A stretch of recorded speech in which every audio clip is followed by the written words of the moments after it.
important for you guys to understand, especially the EPA. There is dangers, and they need to come to Flower Mound and study Flower Mound. We have cancer, we have leukemia, we have other things going on. He also lives a couple of doors down. He'll be within 1.2 miles of the drilling 20 miles. What I came to talk about though was I filed a complaint with TCQ on September 2nd. September 3rd, I think it was. I've learned that you have to keep a list of everything. So I started an Excel spreadsheet. So I called the TCQ on Thursday, September 2nd. I was driving to work on Thursday, September 2nd. I go across the dam. And I go across the dam through Grapevine, and I work in South Lake. And on my way across the dam, and I've noticed it several days in a row, thick black smoke coming from Grapevine Mills. And you very clearly see it every single morning. I saw it multiple days. A friend of mine who works at the airport was seeing it from the 7th story. So on September 3rd, Friday morning, I had enough. I said, "There, this isn't stopping." So I called the TCEQ and filed a complaint. I actually stopped by the Grapevine fire station and talked to them about it. They said, "Don't come to us, go to the TCEQ." So it was an emergency, nothing was blowing up. Did I see anything on fire? No. Saw big black smoke. But I did stop by the Grapevine fire station first thing because it was right there on my way. And I was told, "Don't call us, go to the TCEQ. We may do a drive-by later, but nobody's calling in fire." So the guy was very pleasant, I will tell you that. And he said they would send somebody out to check it out. I obviously couldn't smell it. I was on the dam. And I did drive by that evening on my way home to work, and I could smell something, but I don't really know. I had a convertible, so I put my top down and I drove home, and I drove right up to it, because the one at Grapevine Mills, you can drive right up to it. TCEQ apparently went out there, but at 4 p.m., and they had to shut down for the day, and it was Labor Day weekend. Tuesday, back on my way to work, and I went by there Saturday, Sunday, just to see if they were drilling, and they weren't. Tuesday, I called back. I went on my way back to work again. It's like black smoke again. So I called again either Tuesday or Wednesday, and they said that the drilling operation had stopped. And I asked about what they do, whether they can go inside the facility and ask about it. And I was told that they really don't. You guys don't have anything to do with fracking. You guys only look at if it wells in production, and that's what you monitor. That's what the guy told me. He said, "But you will follow a complaint if there is smoke or air or smell," which he did follow up, and they did take an air sample. They took an air sample on September 14th, 12 days or 11 days after I filed my complaint. There was no more fracking going on. There was no more black smoke. When I called, he did call me back, which was very good, and he told me they did take an air canister sample. And I asked him, I said, "Well, there's no more smoke." He said, "Well, they were in the flowback process." So I said, "So what difference does that make?" And because I don't know anything about it. And he said, "Well, there can be stuff during the flowback." But the noxious black smoke was not there when they took the sample. The other thing was that they said there was over 200 yards away when they took the sample. And what I don't understand is how come you have to be 200 and some, and I have the report here. I think it was 246 or something. You guys need to be able to get right in that facility. And they said they went to go downwind. Well, maybe downwind was on the other side, and there's a pasture on the other side, and they had to go on the other side of that pasture to be downwind because they couldn't get on the property. But I don't understand why the TCEQ can't get in the property. Why you guys can't get right there inside the property, anywhere you want on their property. Why you have to go 246 yards down there. Two things. One, and hopefully this is what the investigator told you. During the fracking operation, when they're in the drilling and fracking process, they're operating under the Railroad Commission jurisdiction.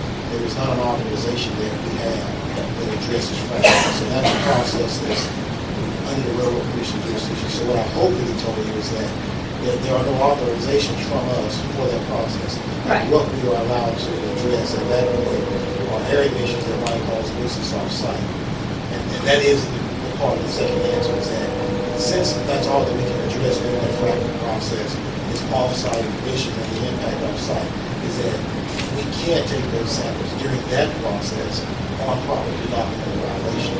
Now, during their normal operation or for facilities or part of that equipment that does have TCE authorizations, we indeed do go on site, we evaluate that equipment for compliance. You can take samples, can do evaluation on But site. that's not during the fracking That's not process. in the process. So why is there not a coordination between the TCEQ and the Railroad Commission during the fracking process? Because I don't know, I don't have the number, and I don't know who to call, and when I called the TCEQ, That's a very good question. And what we do try to do is when we have situations where there are violations or allegations that's reported to us that we determine to be under the Railroad Commission jurisdiction, we try to make the complaint aware that that's the case. We still go out and do an investigation. We refer our information to the Railroad Commission. but then why don't you coordinate with them? Why is it up to us then to go to the Railroad Commission? Why shouldn't the us have one place to go during the whole process? I'm sorry you misunderstood me. That's what I'm saying. If you call us I did. with a complaint that's related to the Railroad Commission, we'll make a determination that if it is the Railroad Commission, we may still go out and do the investigation and refer the information to them, or we'll contact them and have them go out. But we try to make you aware from an educational standpoint that that's their jurisdiction. But we continue that process of doing the investigation and or referring But to 12 the days Railroad later, they're done fracking. If there's an issue during fracking, it's during a very short time frame, and they're getting ready to frack another well over there, and I drive by that dam, I drive across that dam every day. So the next time when I go over there and I see the thick black smoke, what do? Do I call the Railroad Commission? Do I call you guys? Because if it's going to be 12 days, you'll be long gone and nothing will happen. And again, I apologize for not being clear. The off-site area emissions from that fracking operation are going to be us. We're going to address that. The Railroad Commission has jurisdiction over that site, and we try to, if we determine during our investigation there's something that belongs to the Railroad Commission, we will refer that to them. But the area emissions that come off-site during that fracking process are ours to address as an off-site penalty for nuisance. But the Railroad Commission just in control of that site, and it's their authorization to operate under in that fracking process, that flowback process, that well completion process. I have another question about, I did get my results today, which I'd like somebody to interpret because I have no clue how to. I don't know chemicals, I can't spout what you guys are doing. There's also wells getting fracked across 121 South, and there was the same thick black smoke coming out of that site, and I know someone, because we post on Facebook when we call and do things, somebody posted that they called and they were told that somebody went out and they didn't do anything about it because it didn't meet 30% ambient, whatever, air coverage, some certain blockage. You guys didn't do that for me. You guys took an air sample. So I asked the guy today, why'd you take an air sample from me? And I said, did you guys smell something? Did you see something? Did you do something? And they said, no, we did it based on your complaint. So what makes me get an air sample and the other guy call and he doesn't get one? Is it because I'm a female and I'm a grandmother and I cry and whine about it? Or is it because, and the other was a guy? Or what makes it one versus another? It seems like there's inconsistency in how things are applied. It may, but I think, again, without knowing the details of what was going on during that time, what was going on during the details at the time the person called, there's several phases of this operation, of the idea of completing a well. I would only be guessing when I say that it's likely that what the person was seeing the second time with the smoke was diesel engines, exhausted diesel engines out of the compression from the truck, or the equipment on site. And there they were looking at a capacity issue, is what you're talking about, and determining, because there is a limit on capacity from those stacks.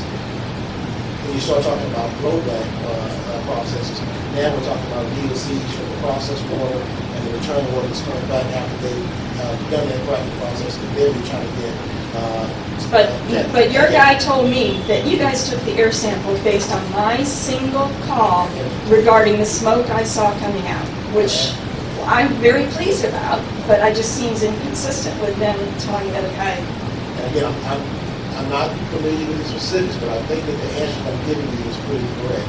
And that there are different processes that go on in that process. Right. And that when you start talking about black smoke, I'm visualizing some kind of diesel engine where there's smoke and that stuff. And Right. there we are talking about acid issues. As to when you start talking about blowback, and there we're talking about potential VOCs that produce water that's coming out, and they're going to like to take Right, some- but it was fracking when I called. It wasn't, they were blowback when you took the sample. Right, that's what I'm saying, that it was the process, the time in which you say you take the sample would indicate why you took the sample at that time, because it was flowing. So the other question I have is, because I heard you guys mentioning recon site, the guy, my last question, I'll say that. Recon site, the guy told me he would put Grapevine Mills on their watch list. What's the difference between a recon site and a watch list? Recon is where we've taken either a facility or different facilities in the area and designed a route that we travel and try to do that, repeat that route at different times to get a trend of what might be going on in that facility. The watch list, or what I might refer to as a monitoring list, is where we're going to go out and do a one-time monitoring to get issues like that site, that would be an established route. So they're both going to be issues where we're going to take samples. One of them is going to be, we're going to do it on a more routine basis, as opposed to going out and collecting one sample. Sir, could you explain your answer? Let's suppose the smoke came from diesel engines. Are you saying that's not considered a problem? I didn't understand that. No, sir, it was just that when she was asking about whether or not one was talking about taking opacity versus the other taking a sample, it is a diesel engine or emissions from that stack that might cause us to do opacity, whereas we might be more likely to collect that VOC sample when we're looking for VOCs. It's the source of the emission which will determine how we're going to try to determine the compliance. Our canisters sample when we collect those samples from those canisters, they are designed to collect samples from large organic compounds. We would expect that when we produce water, but not necessarily for diesel. I mean, are you giving a pass to the diesel smoke? That's what I'm asking. So I'm just saying that different instrumentation is going to be used for different pollutants. Volatile organic compounds, we would expect that from that process, not necessarily from the diesel engine. Look, I'm just trying to understand why diesel engines pollute like the dickens. I mean, they're not good for you. They cause cancer. We might expect more particulate matter emission from that diesel as opposed to a volatile organic compound. Have you ever violated an operator? Now, I think the question was, have we ever got a violation on diesel emissions? I have to refer to Alyssa sometime on the specifics, so she's going first to the actual investigations.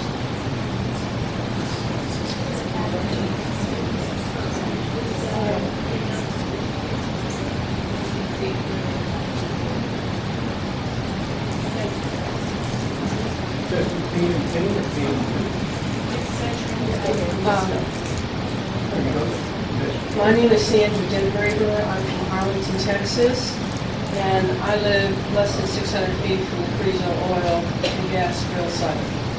One of the things that it's taken so long, I have to thank the TCEQ for doing a violation with enforcement against Carrizo based on my doctor's letter. The one thing that frustrates me is it took 2 years, 9 months for this to finally happen.